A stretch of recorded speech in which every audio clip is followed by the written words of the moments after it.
What? Monsters in the real world? Through a portal?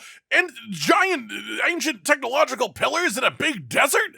Something about this feels a little bit familiar. Ladies, gentlemen, and monsters of all ages, it's now been just under 3.5 years since the first theatrical, quote-unquote, releases of the Monster Hunter movie, a film about real-world soldiers being sent through time and space to the Monster Hunter world. Looking back, that film was beaten harder than eggs whisked overnight. There was just so much disdain and so much criticism thrown at it, and with Monster Hunter Now releasing last year, a game about monsters coming through portals into our real world, as well as Monster Hunter Wilds being announced for 2025, the game promising to be a far more open world style game than even Monster Hunter World, and it's sort of honestly possible, I know people might get mad at me for saying this, that Monster Hunter Wilds, if it's proper open world, might actually feel closer to the Monster Hunter movie than any Monster Hunter game has before. In some ways, that could retroactively make the movie feel a lot different, right? So now that we are 3.5 years removed from the release of this movie, yeah, you heard me right, I know, time moves quickly, it is terrifying, but now that we're all over that, I'm gonna do the dirty work here and dive back in and watch the full Monster Hunter live-action movie once again as a sort of retrospective, with the full knowledge of what is happening and what will happen, and enough time removed to not have many knee-jerk reactions to it either. Of course, it is a proper film, so I can't really play full-on clips here of this on YouTube, or they'll just throw me into the Great Canyon of Fire, but we will still use still images and the theater of imagination to get it across. From the very beginning, the movie sort of starts off on the wrong foot. The first thing on the screen after the various production companies is a quote that makes it seem like this is a movie all about interdimensional travel rather than a movie about hunting monsters that happens to have a portal in it. But then we get to see a sand ship in all of its glory, and suddenly for a brief moment, you're allowed to forget that the quote happened, and just feel the sort of Monster Hunter-ness of the situation. Looking back on this, the opening scene has this background music that is very electronic, very almost futuristic feeling, and I think that right there has to be one of my bigger problems with the film as a whole, because Monster Hunter has a classic music style to the game. It's very dramatic, big orchestral scores, or even tinier, sillier pieces, more playful, and it's not like that is uncommon to have in movies by any means, so it's not like it needed to be changed, and hell, Monster Hunter music specifically would already make excellent movie background music, and yet they go with this strange sort of unsettling, dramatic, tensionful electronic track instead of a big, badass, epic Monster Hunter theme opening. I'm not saying they should have gone right out of the gate with Proof of a Hero. I think in any adaptation, you sort of have to earn that Proof of a Hero moment in my mind, but they easily could have opened with something that sounds just a little bit more Pirates of the Caribbean-y, you know, the type of fitting that would fit Monster Hunter World, the whimsy of a ship sailing through a literal desert somehow, and introduce people to this unusual world, especially if they're trying to paint this as a sort of alternate universe type of film. All that's my opinions, but given that this is my third watch now over 2 years after my recent time seeing it, the music really sort of sticks out like a sore thumb to me, that they just don't get it right for the vast majority of the movie, and it shows me that somewhere along the way something got lost here. I think there were a lot of people working on this who are pretty big fans of Monster Hunter based on a lot of the things that we see. But what we had just never quite got what made it special to the people that love Monster Hunter, really. There were a lot of details that were hit, but the general feeling was just wrong. The movie tries its best to hit all the tiny little details, but it feels like it sort of misses the world as a whole. It gives you this concept of these nearly superhuman hunters and their kooky, wacky world fighting creatures that are nearly kaiju level on a daily basis, and it goes with that. But it just feels like it's missing sort of the glue that holds it together. The writers worked in the Monster Hunter World characters as well, and I do have two big positives to go on about with this movie pretty instantly. The visual effects in the film are incredibly well done. Whether you agree with what they actually depict or not, how the monsters are shown, the actual quality level is extremely impressive. I mean, the sand ship itself is quite the concept to open on, and I generally think the effects stay up to par the entire film, even in fact getting better in the last sequence where it feels like a lot of the budget was sort of put to. I mean, the monsters in the movie, just across the thing as a whole, look great, in my opinion, and honestly, that is probably the most enjoyable part of the film to me. The second most enjoyable part is the costume design. Again, very early, right at the start of the movie on the sand ship, you can see what is very clearly the handler, immediately recognizable and extremely well made. Sure, it's not everyone's favorite character, but it shows that the costume department knew what they were doing and put a lot of effort in here that I can appreciate. Yes, some characters like Meow's Killer Chef look a bit hilarious, but that is sort of their intended role in the world, especially next to goddamn Ron Perlman of all people being the beefed up admiral, which is fantastic. Then we get our first look at Tony Jaa as the hunter, and immediately I am reminded that I love everything about him in this movie. His performance is honestly great, and honestly, while the whole language barrier between the hunters and the humans really eats up way too much screen time in my opinion, it gets old pretty fast, and they just keep pushing it, Tony Jaa still does a fantastic job of playing into the humor of it all, which does at least give us some enjoyment from it. Then we come to the first action scene, a Diablos attacking the sand ship and causing chaos, and it just sort of looks cool. It's not very long, people are hurt, but it really shows the danger. Again, that makes me realize one of my bigger issues with the film, which is the music. It's just so not fitting to Monster Hunter, to what we're looking at. It feels so weird to watch a Diablos attack a sand ship with its electronic music swelling like the big reveal just happened in Inception. I think it throws me off so hard from even the parts that I do enjoy. Why they didn't go with an orchestral soundtrack, I'll never really know, but it just sort of hurts this movie so much in my opinion. As far as the opening scene as a whole, I actually really enjoy this. If we ignore the quote that starts the movie and we imagine that they changed the music from the strange electronic track to proper Monster Hunter sounding orchestral goodness, I think this would actually be a really fun way to open up a Monster Hunter movie. Then we hit the part where the movie turns, the part where we go to Earth, the real world, which of course is shown to us by use of a fucking product placement for Coca-Cola. Sure, in storytelling, you want to show, not tell, but they were moments away from showing a military Humvee. They didn't need a Coke can there for any reason other than making some money. We get our first view of our technical protagonist, Mila Jovovich, as Artemis, and the writing takes a turn and has her make a weird-ass joke to which one of the soldiers responds with just a hell of a line. As if it wasn't clear enough to any of us, the real giant negative decision made with this movie was to involve the concept of the real-world military going through a portal into the Monster Hunter world to begin with. Yep, sure, maybe it helps people who aren't Monster Hunter fans connect with the concept of the world and the universe a little bit easier, but it also absolutely ruins it for everyone else, and it takes up so much of the runtime of the movie explaining that. And the acting or the writing, one of the two, I don't really know, it just makes it difficult to actually properly care about these characters in the slightest with the way this is set up. They drive through a storm, which again the visual effects are fantastic for, roll off of a cliff, and suddenly they wake up in an entirely different desert to the one they were driving in. It's at this point we are 11 minutes into the movie, and officially as of this moment, this has spent more time being a military movie than a Monster Hunter one. Then they start singing for some reason, and they keep singing until we are 15 minutes into the movie. Now there has been twice as much military movie as Monster Hunter, and I'm entirely lost as to why this is happening in what is a 90-minute film to begin with. But then, as if on cue, we are reminded that, oh, this is a Monster Hunter movie, and they come across a massive creepy set of bones in the desert. But once again, this is something that I'd rather see through the eyes of a hunter, really. A normal occurrence for them, but wonder-inducing, awe-inspiring for the audience. Then we get Tony Jaa hitting a sick pose and firing an arrow, and of course, as the military is wont to do, they immediately start shooting at him without understanding the situation, why he fired, or what he fired, because moments later, a Diablos attacks. It's cool for a bit, and then it gets ruined again when Diablos daintily impales someone just a little bit from behind, because of course, if there's anything that I understand about Diablos, it's that it's a serial killer from a thriller movie who's just getting his rocks off every time he kills someone, rather than a brutal, wild creature that would clearly impale this guy the whole way through, rather than just a couple of inches like it's playing with him. As a result, the soldier gets to throw an entire bandolier of grenades at the Diablos' face. Again, it just loses any sense of belief that I have in the situation, even as someone fully willing to suspend disbelief for the things that fit what Monster Hunter is about. And still, the entire time, the music just feels consistently incorrect to me. Tony Jaa winds up saving the remaining soldiers for the meantime with a slight distraction, and then Diablos just burrows away, no climax. Then we go back to it being a military movie for a bit, and I'm tired of talking about that, which thankfully is then interrupted by what is intended to be Narcilla showing up and stabbing the protagonist, applying what I think we have to assume is sleep status. She is immediately knocked out, they say she has no heartbeat, and then they leave her behind, though not without some nice gruesome violence along the way.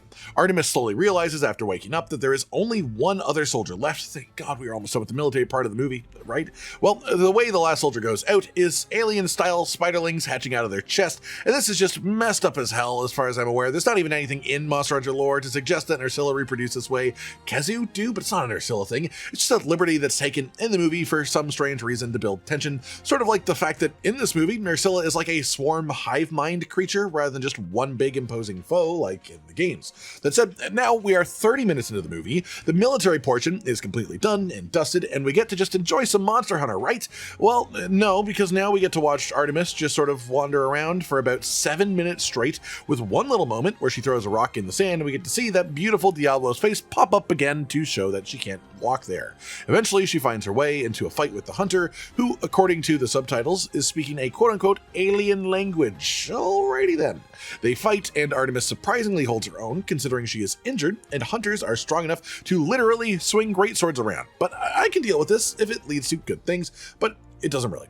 Artemis completely misunderstands the situation, and instead of trying to talk with him in the slightest, just keeps being aggressive as hell, while all the hunter is doing is trying to get them out of danger. They eventually get to a cave, and this part is sort of nice because the set design here shows through, as it looks like it could be an actual Monster Hunter camp setup in a cave. Again, this movie has a lot of negatives that I'm not afraid to point out, but there are some things that are done impeccably well. Then some things happen, and it of course leads to another fight between Artemis and the hunter, and we're now 45 minutes into an hour-and-a-half film. 2 minutes of production studio credits at the start, 3 minutes of something that actually felt almost like Monster Hunter, then 15 minutes of full-on military movie, followed by 12 minutes of what seems to be a military horror mix where they do bring in monsters, but use them more like sadistic killers than animals doing their thing. That's then followed by 7 minutes of walking through a desert with no aim, and then 8 minutes of 2 different fight scenes between humans with a very slight camp scene put in the middle. By this point, you can sort of see all the main issues that this film has. For a movie called Monster Hunter, where the main focus should, above all else, be the monsters and the hunters in the crazy world they all live in, so little of the focus has actually been on that. And even then, half of the time that these monsters have had on screen, they've not even acted like monsters from the series. They've not acted like living, breathing creatures. They have acted like antagonists. They have acted like evildoers, which is just such an odd choice. Then, after all this fighting, instigated by Artemis, she suddenly changes her mind and gives the hunter a frickin' chocolate bar out of her pocket. And this scene is funny, for sure, but not the way they intended it to be. It's funny because it's just so damn bad that it makes it good again, which sadly I can't say about a lot of this movie. But then we start to get something a bit Monster Hunter-y, and this is a plot point that I actually do enjoy. They decide that they need to kill the Diablos to get away, or at least disable it, and so they work out that the best way to do that is with the Nersilla's stinger and its poison. So they draw a Nersilla out, basically pitfall trap it, which is actually pretty cool to see. Then the hunter comes down from above with a jumping, plunging greatsword attack that cleaves its head in half so that they can get the stinger, and then all in all, this is just one of my favorite scenes in the film. It's short, it's sweet, it includes hunter prep, it shows some brain power being used, and then the fight goes as planned, showing actually competent hunting. So it's just a badass shot of a monster getting, well, hunted. We then cut pretty aggressively back to another shot back in the camp setup of the two protagonists getting to know each other a bit, despite the language barrier, in which the hunter is taught about Velcro and has a great time with it. And honestly, this is one of the better little joke moments with how short the runtime is though, and how off the pacing can feel at various points. On an island, this moment can be quite quaint. It shows the sort of sillier side of the hunter despite the terrifying world, and humanizes him. But when you compare it to the way that the rest of the film is going, it just feels so inconsequential. As the scene progresses, we learn that the hunter's family is dead, seemingly at the hands of Rathalos, which is why he is here personally hunting for vengeance. Again, a fine motive, a fine concept, but it is a sort of letdown for Monster Hunter fans because the hunter isn't like a John Wick character. The main characters in the games work their way up through the small stuff, taking care of larger communities as a whole and protecting people. And while I can understand that could be hard to translate to film, especially in the specific context of the military side of this, the main hunter being motivated by revenge makes the world as a whole seem a lot darker than it should be, in my opinion. That said, it is immediately followed by one of the most gruesome and honestly accurate crafting scenes in a video game movie, a creature just completely taken apart piece by piece and then used to prepare for the upcoming fight. Cool music, great montage setting it all up, and then a one-liner. "Let's do this." To which the hunter replies, "Huh?"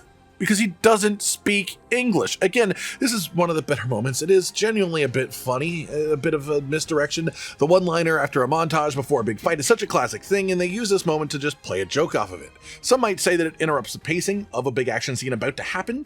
I like the silliness of it again, helping the world feel a little bit less dark, which is definitely backed up by the fact that we don't even get an action scene right afterwards, because we then go to another scene of them preparing different things in a different place in a different montage, and it just sort of feels like it was cut to hell in the editing room floor or something like that.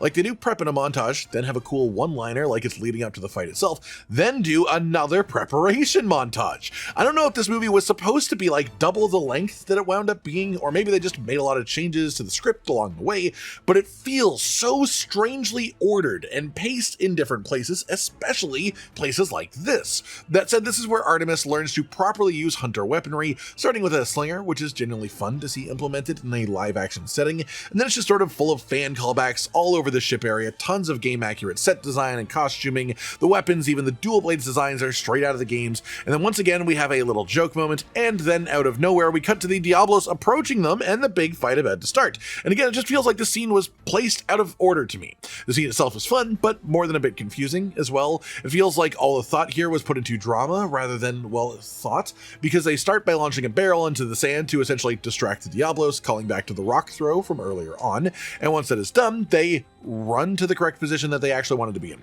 From what I can tell, the Diablos wasn't actually blocking that spot to begin with, so why did they just not go here before distracting it? It feels made 100% for the drama and for some fun action shots, and there are definitely fun action shots in here, like the poison arrow right into the eye, but the whole premise and pacing just feels so weird.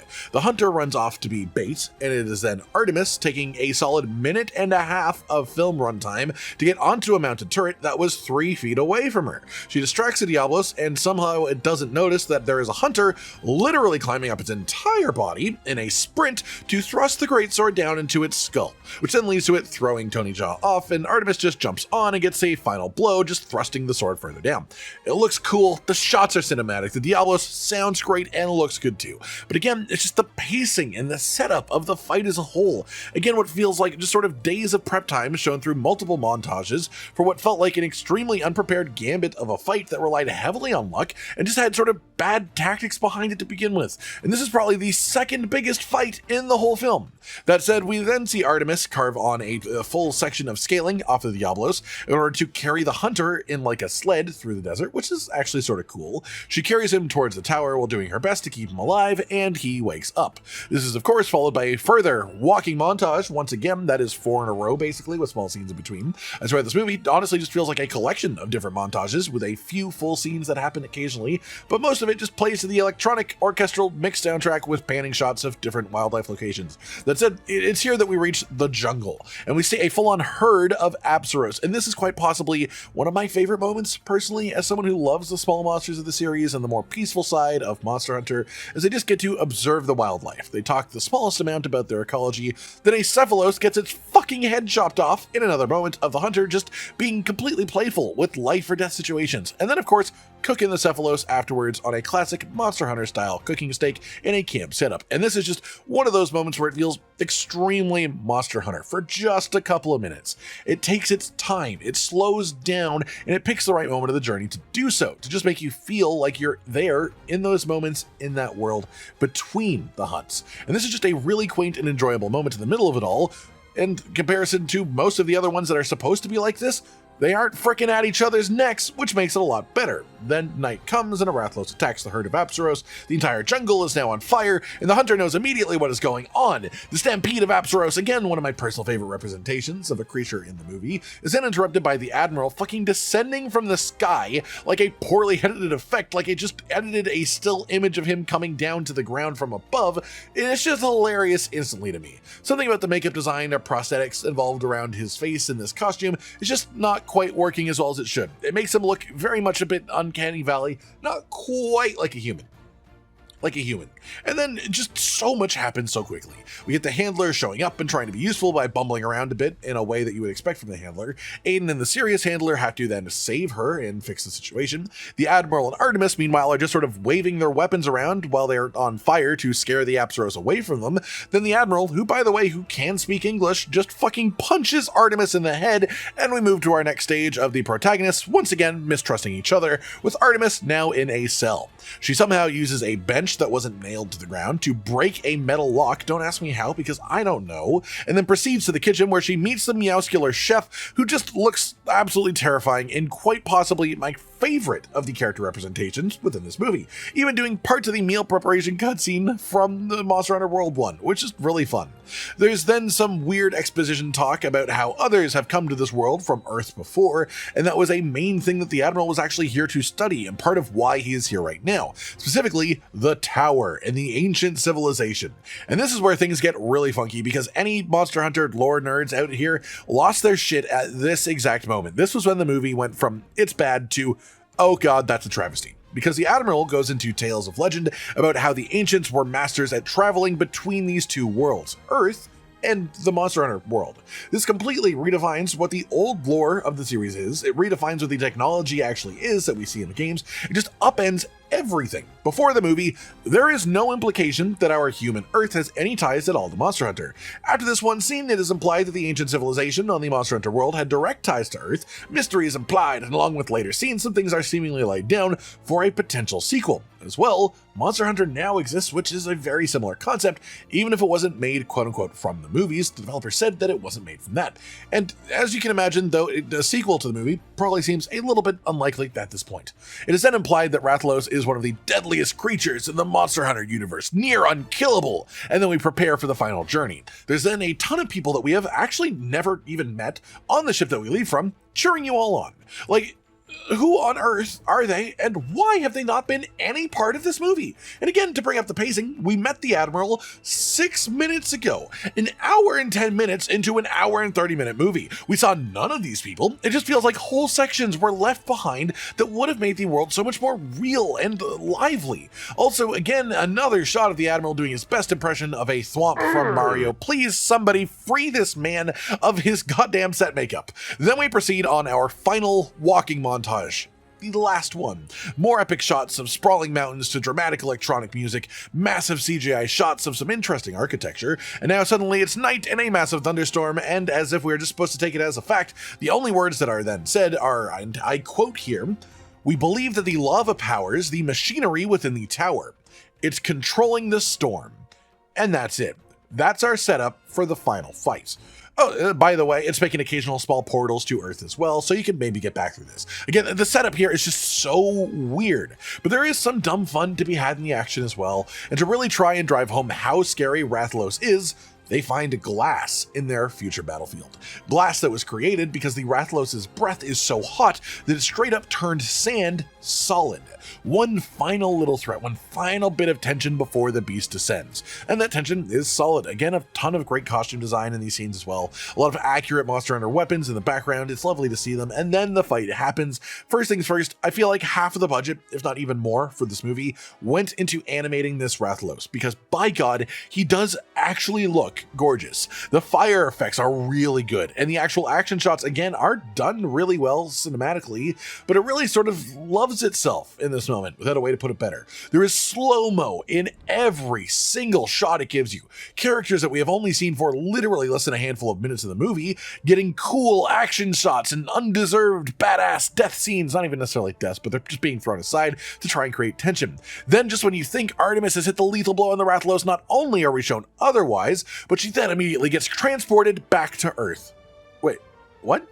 Yeah, I mean, who cares about that crazy fight we're just having, right? 20 minutes left in the film, and now we're back to it being not in the Monster Hunter world. The full-on climax has been fully cut off, and again, the editing here, it just feels crazy. We have shots of Artemis being loaded onto a stretcher, which will then be put onto a helicopter, which is followed by shots of that same helicopter flying away over a giant convoy of vehicles. Then it comes back to the shot of her being loaded onto the helicopter again, and there are no vehicles anywhere around them during this, by the way. Like, I just have no idea why they even decided to show that shot. And then it turns out Rathalos also came through the portal. And again, we get one of the cooler moments that makes me sort of want to forgive just a little bit of how much of this movie I've spent watching montages, misplaced shots, and mistrustful interactions between humans and hunters. It's just a Rathalos full-on showing his dominance as king of the skies, not just over monsters, but taking down a full-on military helicopter without even using his actual fireballs, just purely claws. Then the unexplained convoy that we did mention earlier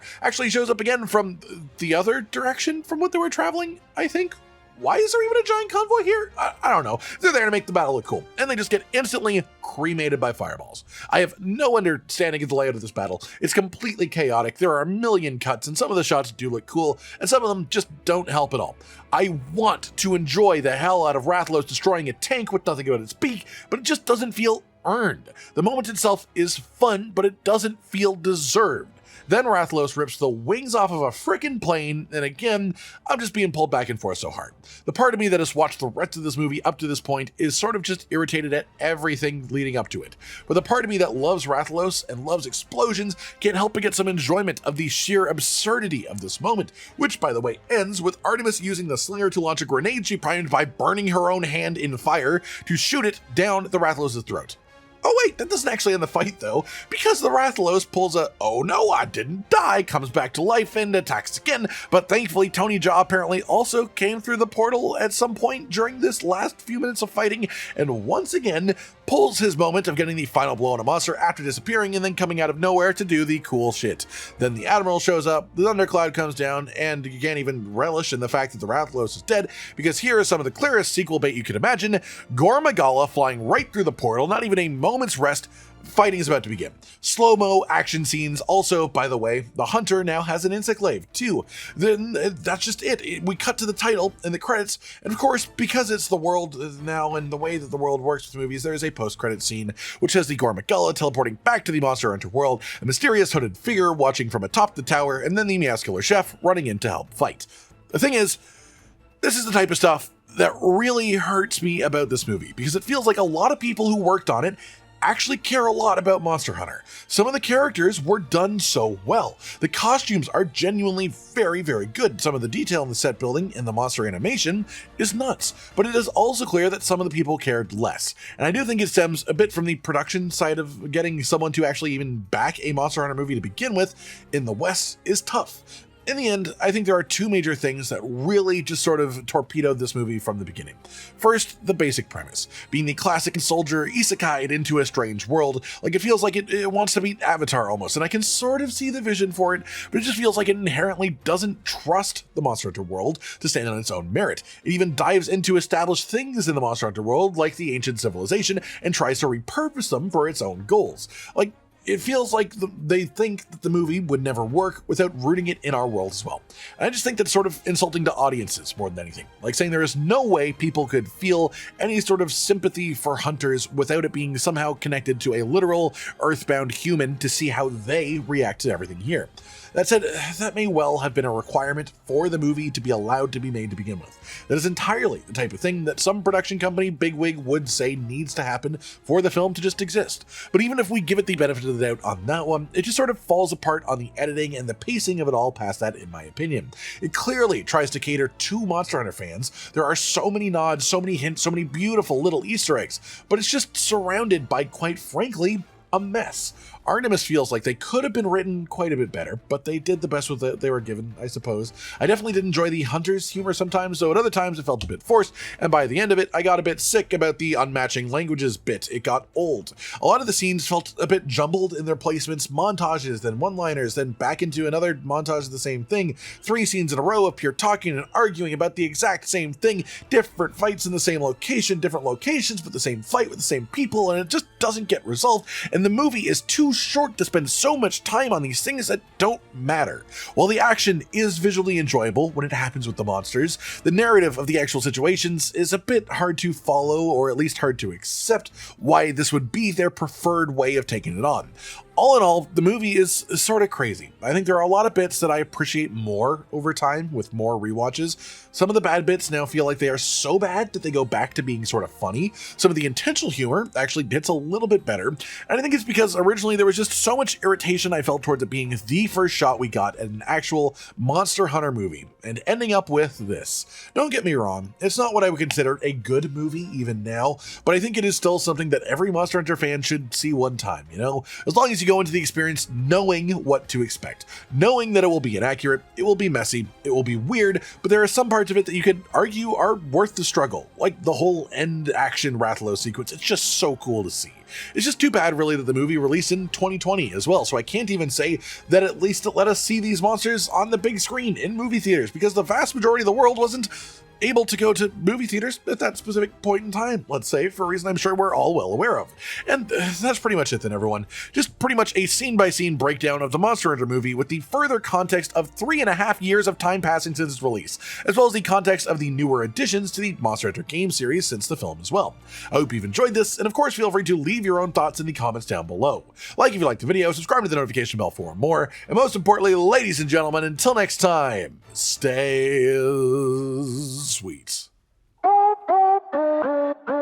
Josh, Cotton, and Hollow with the videos, dropping the humor like a hammer on your tippy toes, bringing entertainment on a daily arrangement to take our insanity and turn it into entertainment. Yes, I said entertainment twice, to reiterate that it is nice to look into your faces on a mostly daily basis when you let us in your homes to make the whole world a stage. Goodbye.